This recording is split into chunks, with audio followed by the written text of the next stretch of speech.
اس سٹے کے اوپر بالی کے اوپر کیا ہے؟ میاتو حبہ، 100 دانے ہیں اس کے۔ اللہ اکبر۔ یہی رسول پاک صلی اللہ علیہ وسلم نے اشارہ کیا تھا کہ جو آدمی ایک نیکی کرتا ہے، اللہ پاک کی رحمت اتنی وسیع ہے، اتنا فضل اس کا وسیع ہے، پھر وہ ایک نیکی کا ثواب نہیں دیتا بلکہ بڑھا کر اسے 700 نیکیوں کا ثواب عطا سبحان فرماتا ہے۔ اللہ، سبحان اللہ۔ اور قرآن مجید فرقان حمید کے اندر یہ حبہ سے مثال دی گئی کہ ایک دانہ آپ نے کاشت کیا اور اللہ پاک نے اس کے اوپر 7 بالیاں لگائی، ہر بالی کے اوپر پھر 100 دانے، وہ 700 نیکیوں کے برابر ہے۔ ماشاء اللہ، ماشاء اللہ۔ یعنی کوئی بندہ اللہ کی راہ میں خرچ کرتا ہے تو اس کا مال کم نہیں ہوتا، واہ واہ واہ۔ اس کے مال میں اضافہ ہوتا ہے۔ بلکہ میں نے جو جمعۃ المبارک کے موقع پر خطبہ جو رسول پاک صلی اللہ علیہ وسلم نے ماہ رمضان کے استقبال میں ارشاد فرمایا تھا، سبحان اللہ۔ اس کے اوپر میں نے بات کی تو اس کے اندر بڑے خوبصورت کلمات ہیں۔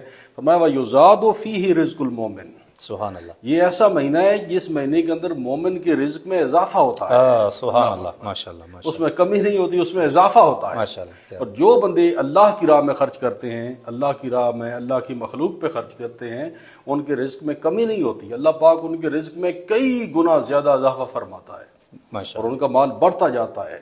اور حدیث مبارک کے اندر آتا ہے، اللہ کے رسول نے فرمایا کہ صدقہ سوائے موت کے اللہ، ہر مصیبت کو ٹال دیتا واہ ہے۔ واہ، سبحان اللہ، سبحان اللہ۔ اور بڑی خاص بات جو بیان کی گئی ہے وہ یہ ہے کہ صدقہ جو مصیبت کے، جو موت کے وقت مصیبت آتی ہے، انسان کو، سکرات الموت کا جو وقت ہوتا ہے، موت کے قریب جو سختیاں مصیبتیں آتی ہیں، تو اس وقت جن بندوں نے صدقہ کیا ہوتا ہے، خیرات کی ہوتی ہے، یہ ان سکرات کو ہٹانے میں ان کے درمیان جو ایک رکاوٹ بن جاتا ہے اور بندے کی موت بڑی آسانی کے۔ کیا زکوٰۃ و صدقات صرف پیسے پہ دی جاتی ہے؟ اچھا، ہم نے بات کی ہے صرف صدقات کی، ٹھیک ہے۔ اب ہم صدقات کے آگے پھر اس کی کرتے ہیں کہ اس کی کتنی اقسام آتی ہیں۔ ٹھیک ہو گیا، ٹھیک ہے۔ سب سے اول بات ہے کہ زکوٰۃ یہ فرائض میں ہے، ٹھیک ہے، باقی واجبات اور مستحبات میں آتے ٹھیک ہو ہیں۔ گیا۔ ٹھیک ہے۔ صدقات 2 قسم کے ہیں، ایک ہے مالی صدقات، ایک ہے قولی صدقات۔ ٹھیک۔ آپ نے شاید پہلی دفعہ میرا یہ جملہ سنا ہوگا، قولی صدقات۔ قولی صدقات، ٹھیک ہے۔ مالی صدقات تو ہم سنتے رہتے ہیں، جی جی بالکل۔ یہ قولی صدقات اس کی بھی میں آپ کو بتاؤں گا۔ ٹھیک ہے۔ اللہ کے رسول صلی اللہ علیہ وسلم نے فرمایا تھا، علی کل مسلم صدقہ، ماشاء اللہ، ہر مسلمان کے اوپر صدقہ واجب ہے، لازم ہے۔ سبحان اللہ۔ صحابہ نے عرض کی، یا رسول اللہ صلی اللہ علیہ وسلم، اگر کسی کے پاس مال نہ ہو، ان کی توجہ پھر وہ مالی صدقات کی طرف، صدقات کی، اگر کسی کے پاس مال نہ ہو تو وہ کیا کرے گا؟ تو اللہ کے رسول نے فرمایا وہ مزدوری کرے، بشنفع نفسہ ہو یتصدق ہو، ماشاء اللہ، وہ مزدوری کرے اور مزدوری کر کے خود بھی نفع حاصل کرے اور پھر اس میں سے کچھ صدقہ بھی کرے۔ سبحان اللہ۔ صحابہ کرام نے عرض کی، یا رسول اللہ صلی اللہ علیہ وسلم، کئی ایسے لوگ ہیں جو مزدوری نہیں کر سکتے، وہ تو صدقہ کی نعمت سے محروم ہو گئے۔ آپ نے فرمایا ہر ایک کے اوپر صدقہ واجب ہے، تو وہ صدقہ کیسے ادا کرے گا؟ تو اللہ کے رسول صلی اللہ علیہ وسلم نے فرمایا پھر ایسے کرو، پھر جو کمزور بندہ ہے اس کی مدد کر دو۔ اللہ، اللہ، جو کمزور بندہ ہے اس کی مدد کرو، یہ صدقہ شمار ہو جائے گا۔ صحابی نے پھر سوال کیا، اس نے عرض کی، یا رسول اللہ صلی اللہ علیہ وسلم، جو یہ بھی نہیں کر سکتا وہ کیا کرے؟ تو اللہ کے رسول نے فرمایا پھر نیکی کا حکم دو اور برائی سے بچ جاؤ۔ سبحان اللہ۔ امر بالمعروف ونہی عن المنکر، بس اس کام کو اپنا لو، یہ تمہارا صدقہ شمار کرے۔ سبحان اللہ، سبحان اللہ۔ اور پھر قولی صدقات کی بات میں نے کی، اللہ کے رسول نے فرمایا ہر انسان کے اوپر، انسان کے جسم میں 360 جوڑ ہیں، اللہ اکبر، اور ہر جوڑ کے اوپر ہر صبح کو صدقہ لازم ہوتا ہے۔ اب 360 صدقے ہم کہاں سے دیں گے، کدھر سے کریں گے؟ تو اللہ کے رسول نے فرمایا کلو تسبیح صدقہ وکلو تحلیل صدقہ، یعنی ہر آپ سبحان اللہ پڑھتے ہیں یہ آپ کا صدقہ شمار، سبحان اللہ، سبحان الحمدللہ کہتے ہیں یہ آپ کا صدقہ ہے، کیا بات، لا الہ الا اللہ کہتے ہیں یہ آپ کا صدقہ ہے، سبحان اللہ، امر بالمعروف ونہی عن المنکر یہ آپ کا صدقہ ہے، کسی مسلمان بھائی سے مسکرا کے آپ ملے، اللہ اکبر، یہ آپ کی مسکراہٹ جو اخلاص ہے یہ بھی آپ کا صدقہ ہے، سبحان اللہ، یعنی یہ آپ سارے جتنے حسن اخلاق بھی ہم کہیں گے، حسن اخلاق بھی صدقہ ہی ہے، بالکل، ہم کسی کے ساتھ جو حسن اخلاق کریں گے وہ بھی صدقہ میں شمار ہوگا۔ یہ قولی صدقات ہیں جو میں نے بات کی کہ جی قولی صدقات، قولی صدقات، ٹھیک ہے۔ اب آگی مالی صدقات کی بات۔ ٹھیک ہوگا۔ مالی صدقات میں سب سے اول زکوٰۃ ہے، فرائض کی بات کرتے ہیں۔ جی جی، اللہ کے رسول صلی اللہ علیہ وسلم نے جب معاذ بن جبل رضی اللہ تعالیٰ عنہ کو یمن کی طرف بھیجا تو اللہ کے رسول نے کچھ انہیں خاص نصیحتیں فرمائیں، اور اس کے اندر نصیحت یہ تھی، اللہ کے رسول نے فرمایا ادعوہم الی شہادتی اللہ الہ الا اللہ وانی رسول اللہ صلی اللہ علیہ وسلم کہ جب تم ان کے اہل یمن کے پاس جاؤ تو انہیں سب سے اول اللہ کی توحید کی اور رسول پاک صلی اللہ علیہ وسلم کی رسالت کی انہیں دعوت دینی ہے۔ پھر اس کے بعد فَإِنْهُمْ أَطَاعُوا لِذَلِكَ، اگر وہ اس بات کو مان لیتے ہیں، تسلیم کر لیتے ہیں، تو فَأَخْبِرْهُمْ فَعَالِمْهُمْ، دونوں الفاظ ہیں، أَنَّ اللَّهَ قَدْ افْتَرَضَ عَلَيْهِمْ 5 صَلَوَاتٍ فِي كُلِّ يَوْمٍ وَلَيْلَةٍ۔ پھر دوسرا انہیں پیغام دینا ہے کہ رب ذوالجلال نے تمہارے اوپر دن اور رات کے اندر 5 نمازیں فرض کی ہیں۔ فَإِنْهُمْ أَطَاعُوا لِذَلِكَ فَأَعْلِمْهُمْ إِنَّ اللَّهَ قَدْ افْتَرَضَ عَلَيْهِمْ صَدَقَةً تُؤْخَذُ مِنْ أَغْنِيَائِهِمْ وَتُرَدُّ عَلَىٰ فُقَرَائِهِمْ۔ یہ آخری کلمات جو ہیں اس کے لیے میں نے آپ کو پوری حدیث مبارک سنائی ہے۔ ماشاءاللہ، سبحان اللہ۔ تو سب سے اول اللہ کی توحید کی دعوت اور رسول پاک کی رسالت کی دعوت، پھر اس کے بعد نماز کی دعوت ہے، نماز کی دعوت کے بعد پھر زکوٰۃ کی دعوت ہے۔ ٹھیک ہوگا۔ اور زکوٰۃ کا فلسفہ کیا بیان فرمایا؟ زکوٰۃ کا فلسفہ کیا ہے کہ زکوٰۃ کس لیے لی جاتی ہے، اس کا ہماری معیشت کے اوپر اثر کیا ہے؟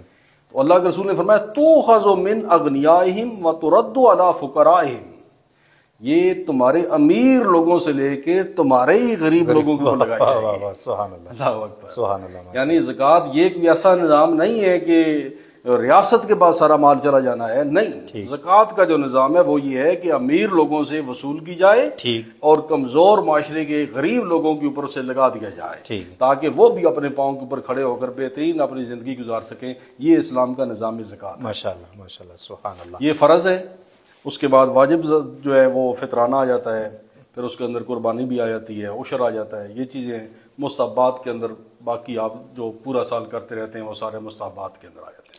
صدقہ اور زکوٰۃ کب دینا چاہیے؟ زکوٰۃ اور صدقہ، جی صدقہ ایک میں نے بتایا نفلی جو ہے اس کا تو کوئی ٹائم ہی نہیں، ٹھیک ہے، ٹھیک ہے، باقی رہے گی فرض اور واجب کی بات، اس کے لیے وقت کا تعین ضروری ہے۔ ٹھیک ہے۔ خاص بات یہ ہے کہ رزق حلال یہ بہت ضروری ہے، بالکل، صدقات اور خیرات کے لیے رزق حلال کا ہونا بہت ضروری ہے، اور رزق حلال میں سے جو ہم نے اللہ کی راہ میں دینا ہے وہ لن تنالوا البر حتی تنفقوا مما تحبون، اللہ کی راہ میں وہ مال دینا ہے جو تمہیں زیادہ عزیز ہو، اللہ اکبر، جو زیادہ پسندیدہ ہو، وہ مال اللہ کی راہ میں دینا ہے۔ ہم لوگوں کا فلسفہ الٹا ہے، بے شک، ہم لوگ جو ہمارا کام کا نہیں ہوتا ہم اسے اللہ کی راہ میں پیش کرتے ہیں۔ تو آقا علیہ الصلوۃ والسلام نے تو فرمایا کہ اپنے بھائی کے لیے بھی وہ چیز پسند کرو جو اپنے لیے پسند کرتے ہو۔ تو ہم یہ جو مال، صدقات، خیرات، یہ سب کچھ یہ رب تعالیٰ کا جو کچھ اگر ہمارے پاس مال ہے تو یہ رب تعالیٰ کی امانت ہے، بالکل ٹھیک ہے، یہ ہمارے پاس رب تعالیٰ کی امانت ہے، ہم کو مخلوق کے اوپر احسان نہیں کر رہے، بے شک، یہ جو ہم صدقہ خیرات کرتے یہ اپنے اوپر، یہ اپنے رب کے ساتھ ہمارا تعلق اور اپنے اوپر یہ احسان ہے، یہ ہم اپنی آخرت صحیح کر رہے ہیں، تو ہم سمجھتے ہیں کہ شاید وہ جو رف مال ہے۔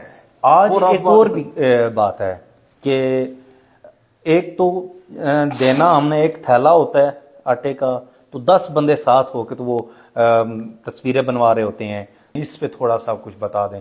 یہ ریاکاری ہے، قرآن مجید فرقان حمید کے اندر واضح ہے کہ یا ایھا الذین آمنوا لا تبطلوا صدقاتکم بالمن والعذا، اپنے صدقات ریاکاری کے ذریعے اور لوگوں پر احسان جتلانے کے ذریعے اور انہیں اذیت دینے کے ذریعے تم ضائع نہ کرو۔ اللہ اکبر، یہ اپنے صدقات کی حفاظت، یعنی نیکی کرنا آسان ہے۔ دیتے ہوئے کیا ہونا چاہیے، بس تھوڑا سا اس پہ بتا دیں کہ دیتے ہوئے ہمارا باڈی لینگویج کیا ہونی چاہیے؟ اور صدقات دیتے ہوئے دینے کی 2 قسمیں ہیں، ٹھیک، ایک ہوتا ہے کہ آپ اعلانیہ طور پر دیتے ہیں، ٹھیک ہوگا، ایک یہ ہوتا ہے کہ آپ مخفی طور پر دیتے ہیں، اور مخفی طور پر بھی ایسے دیتے ہیں کہ دائیں ہاتھ سے دیا اور بائیں کو پتہ ہو، ٹھیک ہے، یہ دونوں طریقے قرآن مجید فرقان حمید کے اندر ثابت ہیں، اور قرآن مجید نے دونوں طریقوں کو واضح کیا ہے، اور صحابہ اکرام سے بھی ہمارے سامنے ثابت ہے کہ سیدنا عثمان غنی رضی اللہ تعالیٰ نے مسجد کے اندر اعلانیہ طور پر 300 اونٹ رائے خدا میں جو ہے وہ اعلان کر دیا تھا، ٹھیک ہے، تو یہ اعلانیہ طور پر بھی موجود ہے اور مخفی۔ اصل سارا دارمدار کیا ہے؟ انما الاعمال بالنیات، نیت کے اوپر سارا دارمدار ہے۔ اگر نیت درست ہے تو بالکل اس کی جزائے خیر ہے، اگر نیت درست نہیں ہے تو آپ اعلانیہ کریں یا مخفی کریں، اس کا کوئی جو ہے نا وہ ثواب نہیں پہنچتا۔ اب رہ گئی یہ بات، کچھ ہم کام ایسے کرتے ہیں جیسے ویلفیئر کی ایکٹیویٹیز ہوتی ہیں، میڈیا رپورٹنگ ہوتی ہے، تو اس کے اندر اس کی کیا اہمیت ہے؟ ٹھیک، ایک تو اس کا مقصد یہ ہوتا ہے جو ہم لوگ کرتے ہیں، اس کا مقصد یہ ہوتا ہے کہ لوگوں کو موٹیویٹ کیا جاتا ہے، اویئرنیس ملتی ہے، ٹھیک ہے، زیادہ سے زیادہ لوگوں کو شامل کیا جاتا ہے، دعوت دی جاتی ہے عمل کے ذریعے، یعنی ایک ہوتا ہے قول کے ذریعے دعوت دینی، ایک ہوتا ہے کہ عمل کے ذریعے دعوت دینی، ٹھیک ہے۔ لیکن اس میں ایک اور بات ہے نا، میں نام لینا چاہوں گا، مناج ویلفیئر فاؤنڈیشن کے پلیٹ فارم سے ہم کام کر رہے ہیں، یا نئی مینوما فاؤنڈیشن کام کر رہی ہے، جو میں سمجھتا ہوں ہمارے چٹالہ اور اہل علاقہ کے لیے ایک نعمت سے کم نہیں ہے نئی مینوما فاؤنڈیشن، کیونکہ آج سے اگر 2017 سے پہلے 2018 سے پہلے ہم جائیں، گلی گلی میں کوڑے کے ڈھیر اور نالیاں بند اور سارا کچھ، یہ چیزیں اگر وہ ایک شخص ڈاکٹر نعیم صاحب باہر بیٹھ کے وہ کر رہے ہیں، اور ڈاکٹر طاہر القاضی صاحب اگر وہ یہ عالمی سطح پہ یہ کام کر رہے ہیں تو وہ انسانیت کا درد رکھتے ہیں۔ پھر بات آ گئی یہ چیزیں اگر کر رہے ہیں تو یہ اگر اس کی تھوڑی ایڈورٹائزمنٹ ہوتی ہے تو یہ ہوتی ہے اس کے لیے کہ لوگوں کو اویئرنیس دینے کے لیے، یہ جتنا بھی یہ ضرور ہے کہ ہم نے اتنا دے رہے ہیں، ہم یہ کام کر رہے ہیں، لیکن یہ نہیں کہ فلاں کو ہم دے رہے ہیں تو وہ 10 بندے ساتھ کھڑے ہو کے دے رہے ہیں۔ ابھی مناج ویلفیئر فاؤنڈیشن کا وہ جو رمضان مبارک پیکج آتا ہے اس پہ بھی آ گیا ہے، اور نئی مینوما فاؤنڈیشن کا وہ دیا جا چکا ہے، وہ بھی ہو چکا ہے، لیکن وہ کسی کو یہ نہیں پتا کہ کس کو دیا گیا ہے، اتنا ضرور پتا کہ ہم نے اتنا دیا، اس لیے کہ لوگوں کو اویئرنیس ہے۔ یہ تو ریاکاری اس کو نہیں ہے، لیکن وہ لوگ، میں بات وہ کر رہا ہوں، وہ لوگ جو دیتے وقت ایک تو اپنی باڈی لینگویج اس طرح کر دیتے ہیں کہ دینے والے کو حقارت کی نظر سے دیکھتے ہیں، اس طرح کی باتیں سنانا، یہ کچھ وہ میں نے پہلے کہا نا کہ اس کا فلسفہ کیا ہے، جی انما الاعمال بالنیات، ایک تو یہ نیت کا بندار ہو گیا نا، سارا عمل کا سارا دارمدار نیت پہ ہو گیا، ٹھیک ہے، تو خذوا من اغنیاہم وترد علی فقرائہم، ٹھیک، کہ امیر لوگوں سے لے کے غریبوں کو دینا، غریب کو دیا کس لیے جاتا ہے؟ اگر اسے ذلیل ہی کرنا مقصد ہے، اللہ اکبر، تو پھر تو فلسفہ ہی ختم ہو گیا ہے۔ اللہ اکبر، زکوٰۃ اور صدقات کا فلسفہ ہی یہ ہے کہ غریب بندے کو پاؤں کے اوپر کھڑا کیا جائے اور اسے عزت کے ساتھ اپنے پاؤں کے اوپر کھڑا کیا جائے۔ زکوٰۃ کب دی جاتی ہے، ٹھیک ہے، اور زکوٰۃ کا نصاب کیا ہے، ٹھیک ہے، ٹھیک ہے۔ اسلام کے جو 5 ارکان ہیں، پہلا تو ہے نا ایمان باللہ اور ایمان بالرسالت، ٹھیک، یہ تو ہو گیا اقرارم باللسان و تصدیق بالقلب، اور باقی جو 4 فرائض ہیں ان کا تعلق ادائیگی کے ساتھ، ٹھیک ہے، وہ صرف اقرار یا تصدیق کے ساتھ نہیں، وہ ادائیگی اپنے ادا کرنا، ٹھیک ہے۔ ان 4 میں سے واحد ایک زکوٰۃ ہے جو اللہ کے رسول نے ادا نہیں کی۔ اللہ اکبر، اللہ اکبر، واحد ایک ایسا فرض ہے جو اللہ کے رسول ادا نہیں کر سکے۔ اب سننے والا کو اسی کا ذہن چونک سکتا ہے، وہ کہے کہ شاید شان رسالت کے اندر استغفر اللہ کو تنقیص آ رہی ہے، نہیں، صحیح ہے، اس لیے کہ زکوٰۃ اس بندے کے اوپر فرض ہے جس کے پاس ریزرو مال ہو اور ریزرو مال کے اوپر سال گزر جائے، اللہ اکبر، اللہ اکبر، اور اللہ کے رسول کی سخاوت کا تو یہ عالم ہے کہ سال گزرنا تو دور کی بات ہے، حضور ایک نماز سے دوسری نماز کا وقت نہیں ہونے دیتے۔ اللہ اکبر، اللہ اکبر، ایک دفعہ اللہ کے رسول نے نماز پڑھائی، اور نماز پڑھائی، صحابہ ابھی یہیں پر بیٹھے ہیں، سلام پھیرا اور فوری طور پر کھڑے ہو کے اپنے گھر چلے گئے۔ اللہ، صحابہ اکرام حیران پریشان، یا رسول اللہ کیا ہو گیا ہے، اتنا جلدی آپ اپنے فوری طور پر گھر چلے گئے؟ اللہ کے رسول جب واپس آئے تو آپ نے فرمایا میں نماز پڑھا رہا تھا اور میرا خیال گیا کہ میرے گھر کے اندر سونے کے چند ٹکڑے پڑے ہوئے تھے، اللہ اکبر، اور میں نے وہ بھی تقسیم کر دی۔ اللہ اکبر، یعنی اللہ کے رسول نے ایک نماز سے دوسری نماز کا وقت نہیں ہونے دیا، چاہے جائے کہ سال پورا ہمارے پاس مال ریزرو رہے، اور اس کے اوپر ہم نے یہ ایک واحد فرض ہے جو اللہ کے رسول نے اپنی زندگی کے اندر ادا نہیں کیا۔ اللہ اکبر، اللہ اکبر۔ اور آقا علیہ الصلوۃ والسلام تو وہ یہ بات بھی آتی ہے نا کہ کتنے کتنے دن فاقوں میں گزر جاتے تھے۔ اللہ اکبر، اللہ اکبر۔ اللہ کے رسول کے گھر کے اندر ضرورت سے، اپنے گھر کی ضرورت سے جو زائد مال ہوتا وہ اللہ کے رسول اپنی امت کے اوپر خرچ سبحان اللہ، سبحان اللہ، اللہ۔ اچھا، تو آپ بات کر رہے تھے زکوٰۃ کب دی جاتی ہے؟ یہ اس وقت دی جائے گی جب آپ کے پاس ریزرو مال ہے، ضرورت سے زائد آپ کے پاس مال ہے، اور اس مال کے اوپر سال کا عرصہ گزر جاتا ہے، تو سال کا عرصہ گزرنے کے بعد اس کے اوپر زکوٰۃ آتی ہے۔ ٹھیک ہو گیا۔ سونے کے لحاظ سے ہم دیکھیں تو 7.5 تولے سونا جس کے پاس موجود ہے، اور 7.25 تولے سونا اس کے اوپر اگر پورا سال گزر جاتا ہے تو اس کے اوپر زکوٰۃ آ جاتی ہے۔ ٹھیک ہو گیا۔ ایسے چاندی کا نصاب ہے تو 52.5 تولے اس کی آتی ہے، ٹھیک ہے۔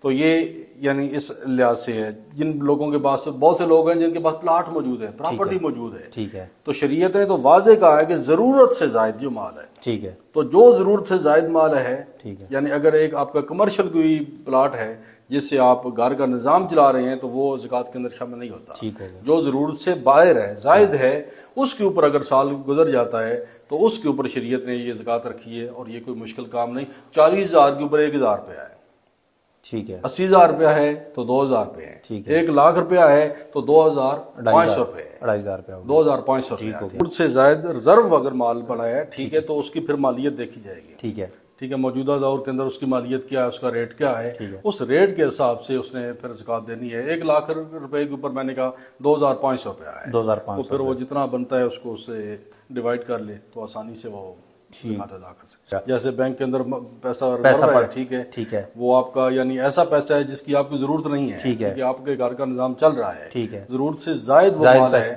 اور سال کا اس کے اوپر پیریڈ گزر گیا ہے، ٹھیک ہے، تو آپ نے اس مال کے اوپر 40,000 پر 1,000 روپیہ، 80,000 ہے 2,000 روپیہ، 1,00,000 ہے 2,500 روپیہ، پھر ایسے آگے اس کو لے کے جائے۔ ٹھیک ہو گیا۔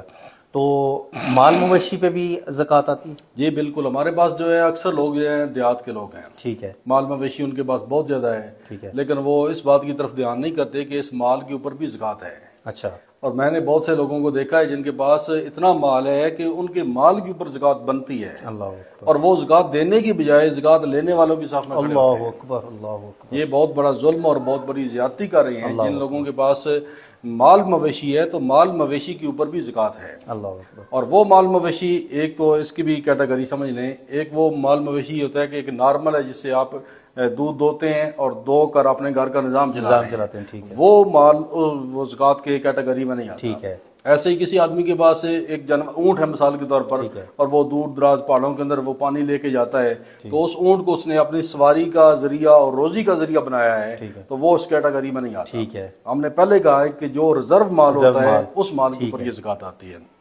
اب بات آ گئی اونٹ کے نصاب کی، جانوروں کے حساب سے، تو سب سے پہلے ہم اونٹ کی بات کرتے ہیں۔ تو اونٹ کا نصاب یہ ہے کہ جس آدمی کے پاس 5 اونٹ ہوں، ٹھیک ہے، تو اس 5 اونٹ جس آدمی کے پاس ریزرو ہوں، ضرورت سے زائد ہوں، تو وہ زکوٰۃ کی کیٹیگری میں شامل ہو جاتا ہے۔ 5 اونٹ جس کے پاس ہوں گے تو اس کے اوپر زکوٰۃ ہوگی 1 سال کی بکری۔ ٹھیک ہو، دیکھیں بڑا معقول سا، شریعت نے کوئی اتنی 5 اونٹوں پہ 1 سال کی بکری، 1 سال کی بکری رکھی ہے۔ آپ ٹھیک، اونٹ کی دیکھیں کتنی مالیت ہے، ٹھیک ہوگا، کتنے پیسوں کا ہے، ٹھیک ہے، لیکن شریعت نے بالکل آسان راستہ رکھا ہے، مشکل راستہ نہیں رکھا ہے۔ تو 5 اونٹ جس کے پاس ہیں تو اس نے صرف 5 اونٹوں کے اوپر جب وہ سال گزر جائے گا تو 1 سال کی بکری اس کے اوپر ہوگی۔ ٹھیک ہے، اس طریقے سے جب ان کی تعداد 25 تک پہنچ جائے گی تو پھر 1 سال کی جو اونٹنی ہے، وہ مادہ اونٹنی 1 سال کی، وہ زکوٰۃ بنتی ہے جب تعداد 25 پہنچے گی۔ اونٹوں کی جب 5 ہوگی تو صرف 1 سال کی بکری دینی ہے، ٹھیک ہے۔ جب تعداد 25 تک پہنچے گی، 25 سے کم ہوگی تو 5 پر 1 بکری ہوگی، ٹھیک ہے۔ جب 25 تعداد ہوگی تو 1 اونٹنی، مادہ اونٹنی جو ہے وہ اس نے زکوٰۃ دینی ہے۔ ٹھیک ہوگا۔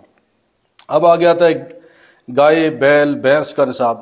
تو جس کے پاس 30 گائے ہیں تو اس کے اوپر یہ زکوٰۃ واجب آتی ہے۔ ٹھیک، جس کے پاس 30 گائے ہیں تو اس کے اوپر 30 سے کم میں زکوٰۃ نہیں ہے۔ جس کے پاس 30 ہیں تو اس پر 1 سال کی گائے، ٹھیک، 1 سال کی گائے اس کے اوپر واجب ہے، جس کے پاس 30 گائے ہو جاتی ہیں۔ ہمارے پاس دیہاتوں کے اندر جائیں تو 50 لوگوں کے پاس ہیں، ٹھیک ہے، لیکن وہ لینے والی صف کے اندر کھڑے ہیں، حالانکہ وہ دینے والے ہیں۔ ٹھیک ہوگا، ان کے پاس اتنا مال، اتنا وہ دولت ہے کہ وہ خود صاحب زکوٰۃ ہیں۔ ٹھیک، اس طریقے سے بکریوں کے بارے میں، بکریوں کی تعداد جب 40 تک پہنچ جائے، 40 سے 120 تک، تو 1 بکری ہے، یعنی 40 بکریاں اگر ہوں گی، ٹھیک ہے، تو 1 بکری صرف اس کے اوپر زکوٰۃ ہے۔ ٹھیک ہے، 120 تک یہی ہے، ٹھیک ہے، ٹھیک ہے، ٹھیک ہے، یعنی 40 بکریاں جس کے پاس ہوں گی وہ زکوٰۃ کی کیٹیگری میں آ جاتا ہے۔ جس کے پاس 40 سے کم ہے وہ زکوٰۃ کے اندر شامل نہیں ہے۔ یہ میں نے بنیادی آپ کو جو ہے وہ بتا دیا۔ ٹھیک ہو جی، بہت شکریہ حضرت۔ اللہ تعالیٰ سے دعا ہے اللہ تعالیٰ جو کچھ سنا اس پر عمل کرنے کی توفیق عطا فرمائے۔ اپنی رائے کا ضرور اظہار کیجیے گا۔ اگر آپ کوئی چاہتے ہیں کہ اس ٹاپک پہ بات کی جائے، جو آپ چاہتے ہیں اس ٹاپک پہ بات کرنے کے لیے آپ مجھے ضرور میسج کریں، آپ کمنٹ میں ضرور بتایا کریں، تو ہم انشاءاللہ نیکسٹ ٹاپک وہی رکھیں گے۔ اللہ تعالیٰ سے دعا ہے اللہ تعالیٰ جو کچھ سنا اس پر عمل کرنے کی توفیق عطا فرمائے۔ اپنا بہت سارا خیال رکھیے گا۔ السلام علیکم۔